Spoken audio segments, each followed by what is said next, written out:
but they need to at least be mediocre. Now they're actually falling under mediocre, in my opinion.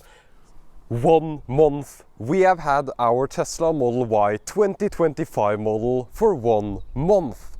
We decided to get this car instead of the new Juniper Model Y, and today I'm going to talk about what I do miss from Juniper, because I've test driven it 2-3 times I think, and I've also owned an upgraded Model 3 for half a year. So today I'm going to compare every car and tell you what I miss in this car and conclude and decide if we made the correct decision to get the Tesla Model Y 2025 model pre-facelift. So let's go over this car then, and let's start with the specifications that this car has and all the options. So you see immediately that this is a pre-facelift. It's not a Juniper, but it's still a 2025 model year. I think the new Juniper is 2026 model year, at least in the US. Anyway, this is a performance. This means that this is currently the fastest Tesla Model Y in the world currently, because there is no refresh performance Model Y. I think we will see that soon though, and then this might not be the fastest Model Y anymore. That's not a reason for getting it, though. We got a fantastic deal on this Tesla Model Y, and we decided to buy the pre-refresh one, this one. And there are a few reasons that that's acceptable to us, and a lot of it comes from the updates that Tesla has done throughout the years with the Tesla Model Y.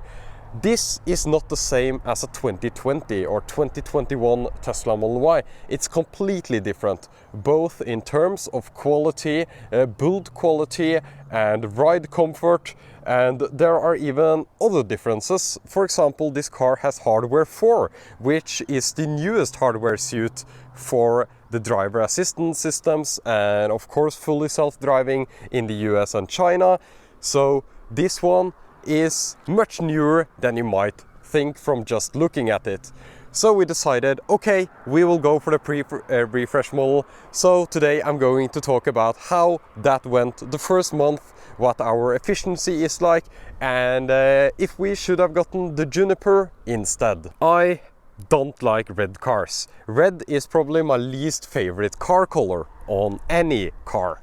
I got red on my last Tesla Model 3 because I thought I would do something different. But to be honest, I got very tired of that color immediately, the ultra red from Tesla.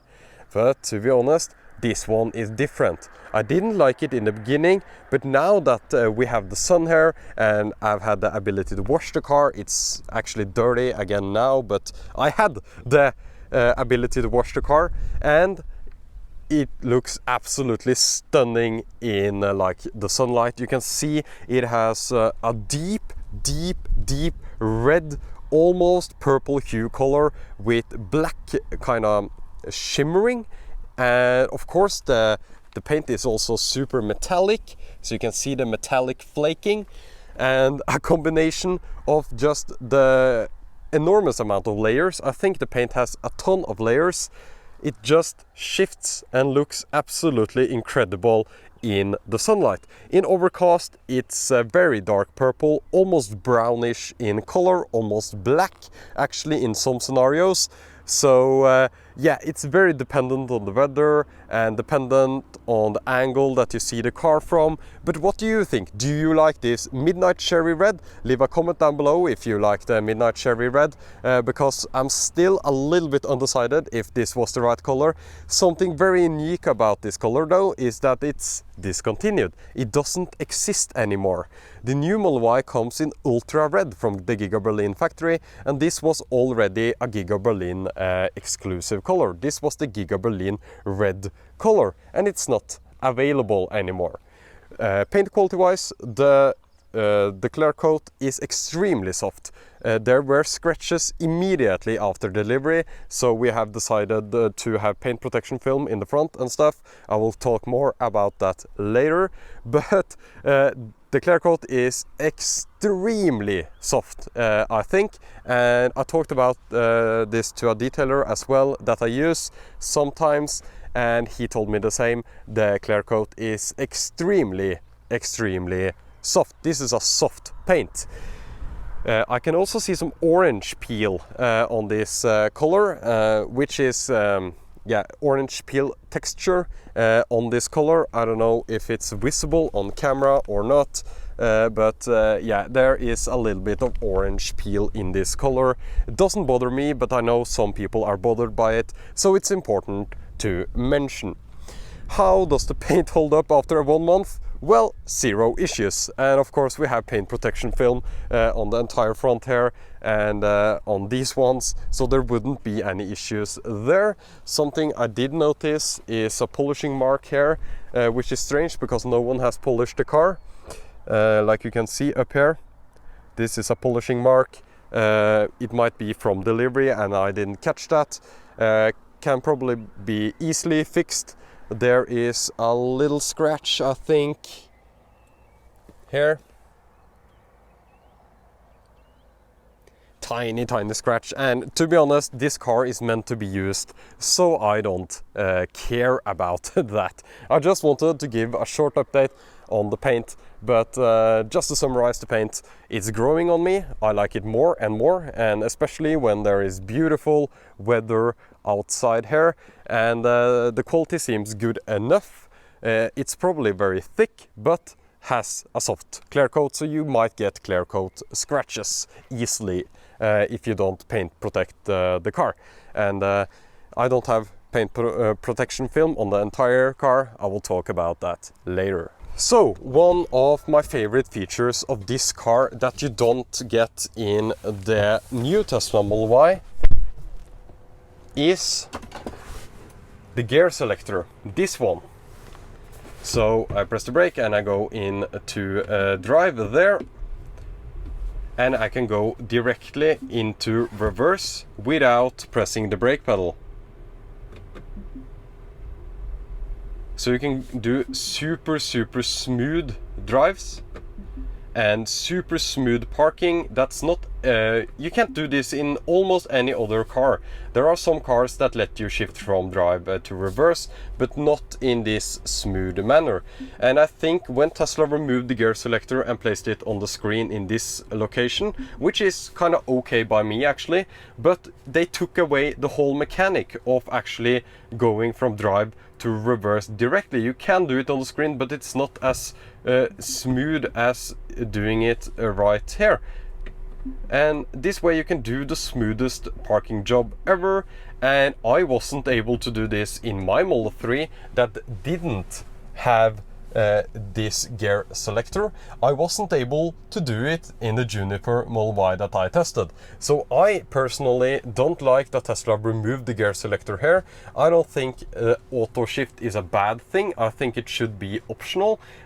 Auto shift is actually pretty great. You can just press on the brake pedal and you will get into the right gear or drive or reverse depending on your situation. I actually enjoy that. I'm not against autonomy in that sense, but this is such a great mechanical feeling gear selector that I've tested a ton of different cars. This is the best gear selector I have ever tested. And I know it's from Mercedes. I just think Tesla actually does it better, and it's just so smooth. Directly to reverse, extremely smooth, and that whole mechanic is taken away in the new Model Y. So this is something I absolutely love with this Tesla Model Y 2025 model, the pre-refresh. Something I really like about this car is the sound system. The sound system is amazing in this car. And to compare it to my Tesla Model 3 refresh, but rear-wheel drive, this one is a lot better. It's so much more bass, it's so deeper, and it's so much more satisfying to listen to. And even compared to the new Model Y Juniper, which I tested the sound system of, it's actually a little bit better in the stock sense when you just put on the system. But you can tune the Juniper system to sound better than this, in my opinion. So I wouldn't go for this one over a Juniper, but I just love the bass tuning, everything about this Tesla Model Y sound system. It just sounds so satisfying, so great. I don't know if it's like correct from an audiophile perspective, but it just sounds great to me, and the songs that I listen to a lot of different things as well. So if I go here, you can see here is my current settings. You can of course adjust these as you want, but honestly, for a sound system that doesn't have a brand, it's better than sound systems with a brand. It's better than some of the options that you pay up for in other cars. And this is quite an affordable EV, the Tesla Model Y, I would say, compared to other electric cars. You need to compare them to each other. And to be honest, you have to pay a ton more money to get an upgrade to this sound system in other cars.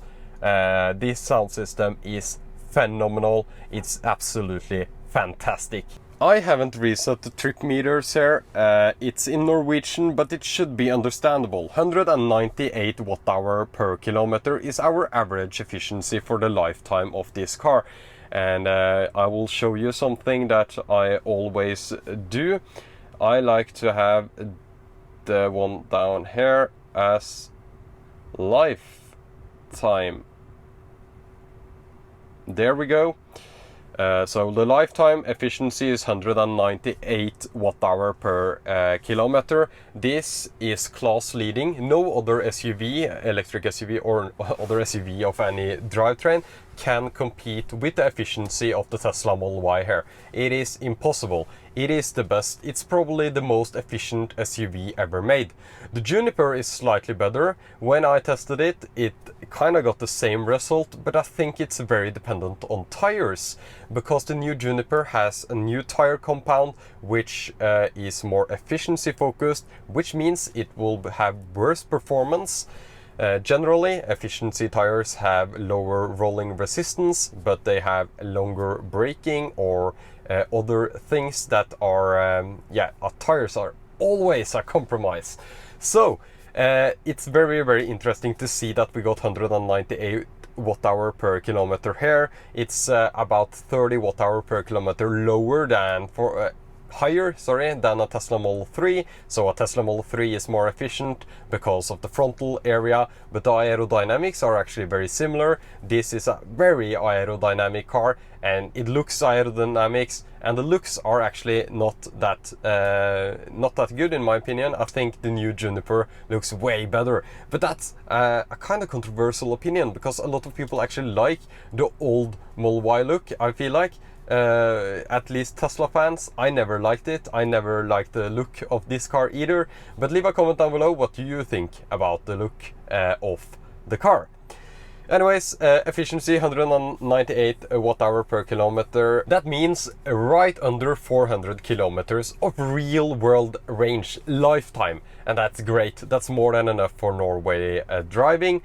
But actually, we took a road trip. We have taken a ton of road trips in this car already. It might not look like it with 2,800 kilometers on the odometer, but in Norway, the speed limits are so slow that a road trip of 400 kilometers can take 7-8 hours. So we actually drove the main highway from the south of Norway up to Oslo, and we saw that we actually needed to charge more quickly than our Tesla Model 3s that we have had before, because this one uses more energy to move naturally. And the charging speed is where this car kind of falls apart. That's kind of harsh. It's not falling apart. It's an amazing product, but it's the weakest link of this car. It's the charging performance. Tesla puts the LG battery in this car. And why do they put the LG battery in this car? I don't know. It's made in China. It's so much worse performance than other electric cars on the market. We often say that, for example, Volkswagen is behind. Volkswagen is way behind on software. The batteries that they put in their ID.7 and in the ID Bus, and I think also in the ID.4 right now, are better charging than the battery in this car. They are. And actually on road trips, the ID cars get so close to the Teslas, even beating them in some configurations, because they have better charging performance. Better charging performance is kind of more important than more efficiency, because you can get faster from A to B by increasing the charging performance a little bit. But to increase the efficiency a little bit, you need to do much more compromises, especially to the design and stuff like that. So the battery size in this car is quite small. Yeah, that's the way Tesla does it. It's efficiency focused. No issues there, but the charging performance is just not there. They just started using the 250 kilowatt peak charging Panasonic cells in 2017 when they launched the Model 3, and on the market in 2018. Tons of Model 3s with this new Panasonic pack, and everyone was super hyped, super great. It was 250 kilowatt for like a few minutes, and then it just fell off like a rock, but people were satisfied. A few years later, people weren't that satisfied with it.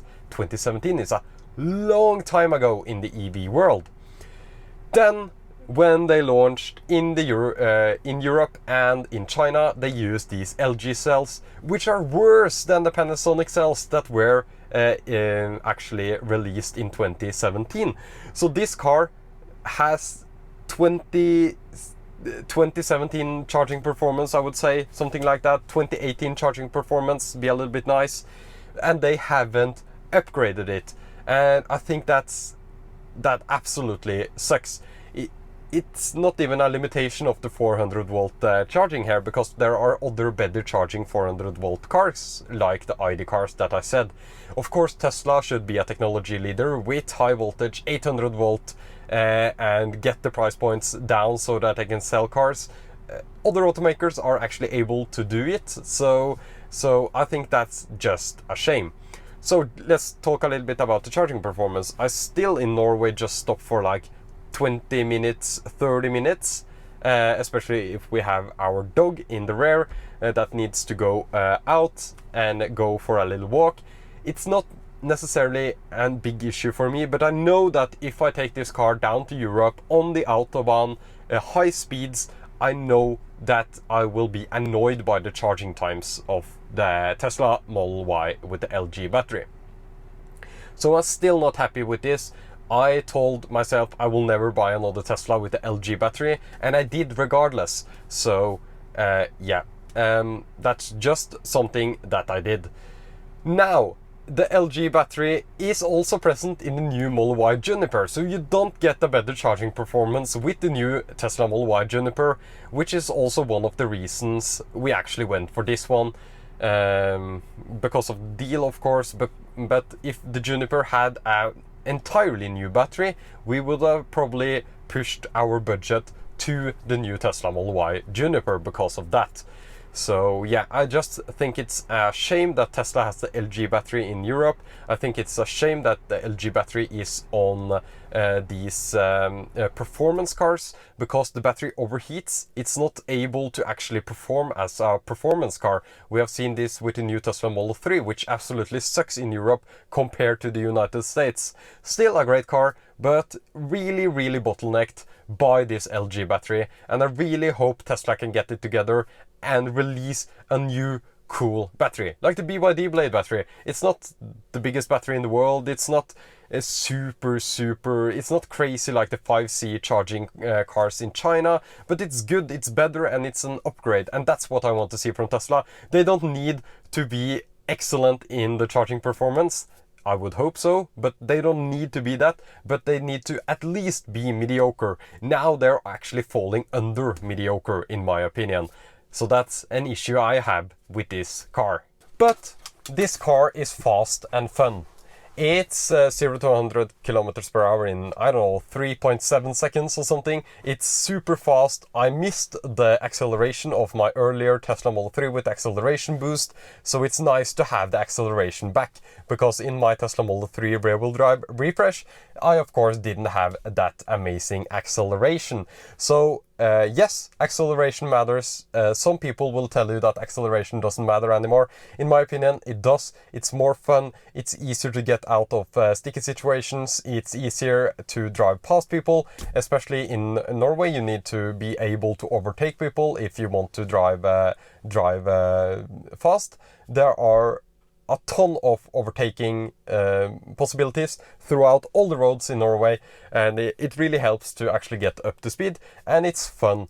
Track mode is extremely fun. You can even get a little bit slide on the rear if you want, a little bit of tire squeal. I don't think I'm able to even overheat the car in Norway driving legally, because yeah, but on the Autobahn and on tracks you will be able to overheat the car, mainly because of the issues with the battery. But it's a fast, it's a fun car, it's extremely direct steering response. I love to drive the Tesla Model Y fast, it's fun. Tesla Model 3 is of course my preference, but we needed the space, so the Tesla Model Y it is.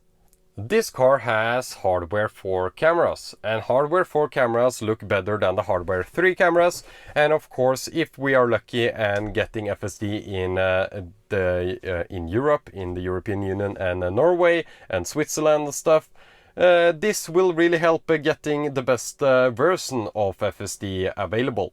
We don't have the front bumper cam, the front camera that you see on the Model Y Juniper, and that's actually something I miss. The front camera is actually absolutely amazing for like tight parking garages and places in Norway.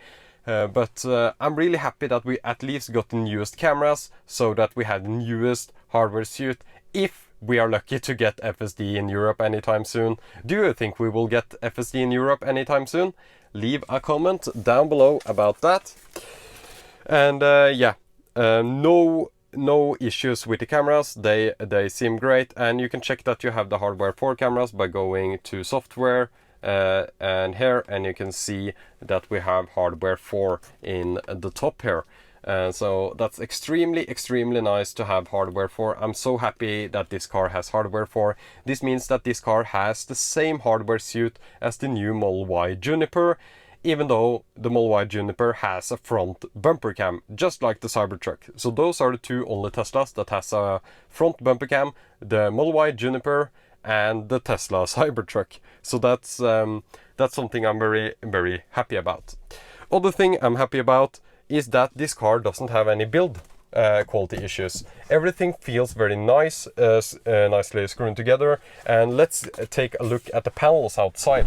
I want to show you the panels outside because I think everything kinda, I don't know, it feels like everything kinda lines up. It's not necessarily perfect, but it's so close to perfect. Do you agree?